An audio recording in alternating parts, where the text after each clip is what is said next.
Good evening everyone, I hope you are doing good.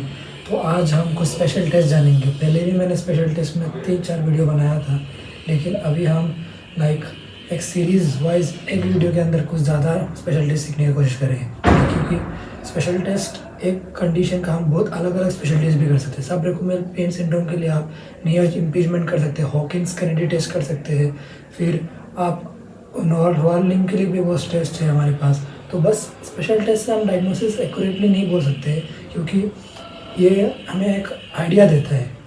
Differential diagnosis में क्या होता है, हम कभी कभार ऐसा बोल सकते हैं इससे कि हाँ ऐसा कंडीशन आपको ये हुआ है, पर फुल श्योरिटी के साथ हम तब बोल सकते हैं जब हमारे पास एक्सरे एमआरआई का इंटरप्रिटेशन अच्छा से हो। तो फिर भी हमें सीखना है। तो पहले स्टार्ट करते हैं हॉकिंस कैनेडी टेस्ट से। तो हॉकिंस कैनेडी टेस्ट कैसे करेंगे? ये सब रेकुमेल पेन सिंड्रोम के लिए हाथ 90 डिग्री में रहेगा, फिर ये एब्डक्ट होकर ऐसा इधर आएगा, और इस पोजीशन को अच्छे से देखें। हाँ 90 डिग्री में आके ऐसा रहा, फिर इस हाथ को मैंने रखे, हाँ इसको मैंने ऐसा कर दिया 90 डिग्री में। और जब प्लेसमेंट करोगे इसको बहुत ध्यान से करना होगा, क्योंकि मेल फीमेल में डिफरेंसेस है, हम ऐसा किसी को टच नहीं कर सकते इधर उधर। तो आपको हाथ फुल माइंडफुली रखना है इनका क्लेविकल के ऊपर, या फिर इस तरह आपको रखना है, और इनका जो ट्रैप्स होगा यहाँ पे रख सकते हो, और फिर यहाँ से आपको ऐसे पकड़ के आपको इंटरनली रोटेट करना है। और अगर यहाँ पे दर्द होने लगा तो इट इंडिकेट्स रेकुमेल पेन सिंड्रोम।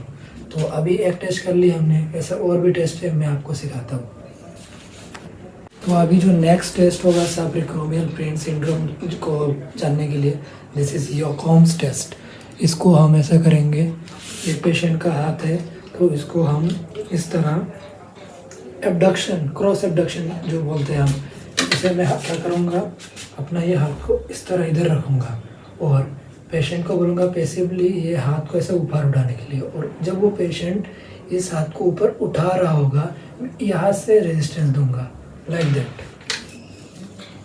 ये क्रॉस एब्डक्शन यहाँ पे रखा उन्होंने। एग्जाम्पल ये पेशेंट है, ये अपना हाथ से उठा रहे हैं, तो मैं यहाँ से रेजिस्टेंस देना पड़ेगा।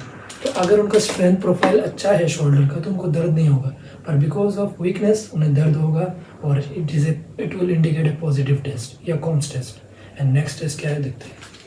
कभी कभार हमारे पास ऐसा केस आते हैं जिसमें इम्पीचमेंट का साइंस नज़र आ रहा है, लाइक ह्यूमरस ग्लेनोड कैविटी में स्टक हो रहा है, या फिर किसी को रप्चर हो गया टेंडन का, like in muscle rotator cuff में, ये भी हो सकता है। या फिर ये रीज़न ये हो सकता है कि लेब्रम जो ग्लेनोड कैविटी, उसमें जो लेब्रम है उसमें भी टीयर आ सकता है। तो ये टेस्ट हम करेंगे पोस्टीरियर जो लेब्रम है उसका टीयर के लिए।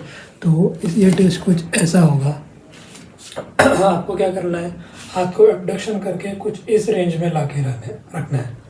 तो हमने इसको एब्डक्शन में लेके गया और ऐसा रखा, और थेरेपिस्ट पोजीशन इसमें थोड़ा कंफर्टेबल करने के लिए आप पेशेंट के ऐसे साइड में आ सकते हैं। इस पोजीशन में बेटर होगा, क्योंकि आपको यहाँ से लोड देना है, एक्सियल लोड।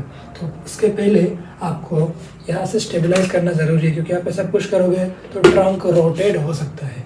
तो उस रोटेशनल फोर्स को काउंटर करने के लिए हमें यहाँ से स्टेबलाइज करना चाहिए। और ये गया हाथ इस पोजीशन में, कुछ आप ऐसे बोल सकते हो, और यहाँ पे ऐसा रहा, ये यहाँ से स्टेबलाइज किया, और अभी मुझे यहाँ से एक्सियल लोड देना है।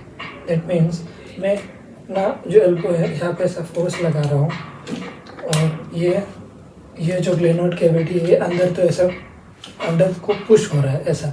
तो यहाँ पे ऐसा लोड दूंगा। अभी मैं यहाँ से नहीं पकड़ रहा हूँ, क्योंकि ये एक मॉडल है, यहाँ पे थोड़ा फिट करना मुश्किल हो रहा है, मैं आपको समझाने के लिए बोल रहा हूँ। यहाँ पे ऐसा लोड दूंगा, एक्सियल लोड, और फिर इसी लोड के साथ मैं हाथ को ऐसे लेके जाऊँगा।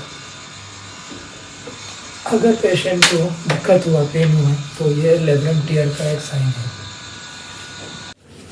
तो अपर लिम्ब का बहुत सारा टेस्ट हमने देखा ऑलरेडी, बस फोर आर्म्स का या फिर उसका बाइसेप पैथोलॉजी का कुछ और एक्स्ट्रा टेस्ट हम जान सकते हैं, जिससे हमें फ़ायदा होगा डायग्नोसिस के लिए।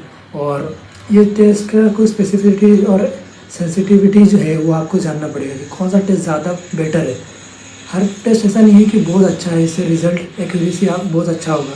तो आपको उसके लिए थोड़ा रिसर्च पढ़ना पड़ेगा इन टेस्ट के बारे में कि कौन सा ज़्यादा एक्यूरेट। तो वो आपको थोड़ा गूगल करके आप अच्छे से पढ़ सकते हो कौन सा टेस्ट का स्पेसिफिसिटी अच्छा है। क्योंकि मैं इतना कुछ अभी निकालने जाऊँगा तो दिक्कत होगा, क्योंकि एज ए मेडिकल स्टूडेंट आपको सीखना है पहले कौन सा टेस्ट।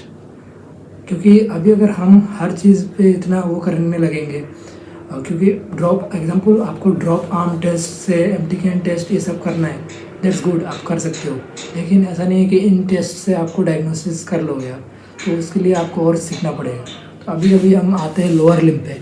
तो लोअर लिम्ब पे एक टेस्ट है, हम रेक्टस फेमोरिस का स्टिफनेस जानने के लिए ये चीज़ कर सकते हैं। ये आपका अभी ये हैमस्ट्रिंग पोजीशन में ये ऐसा लाइन है, ये थोड़ा टाइट है ये पोर्शन, इसको हटाते हैं। ये इसको आपको पैसिवली इस तरह फ्लेक्स करना है नी को, और अपना पेल्विस का पोजीशन देखना है। अभी ये तो एक लाइक नॉन लिविंग ऑब्जेक्ट है, इसलिए इसमें मूवमेंट नहीं होगा, पर एक जब आप किसी पेशेंट में देख रहे हैं तो आपको पेल्विस का पोजीशन देखना है। अगर स्टिफनेस या टाइटनेस होगा तो पेल्विस इस तरह ऊपर उठ जाएगा। जब आप इस तरह, इसको हम एलिस टेस्ट बोलते हैं, एलाइज टेस्ट, तो ऐसा जब आप लेके जाओगे तो ये उठ जाएगा। और अगर इतना तक लाने के बाद भी नहीं उठता है तो उसको और ज़्यादा कॉन्ट्रैक्शन के लिए क्वाड्रिसेप्स, क्योंकि रेक्टस फेमोरिस तो क्वाड्रिसेप का मसला है ना, तो आप इसको ऐसा उठा के और स्ट्रेच दे सकते हो। फिर आपको पोजीशन देखना है कि क्या इसमें थोड़ा बहुत ज़्यादा कॉम्प्रोमाइज़ हो रहा है, क्या बॉडी में टाइटनेस ज़्यादा है कि नहीं, तो आप ऐसे दे सकते हो।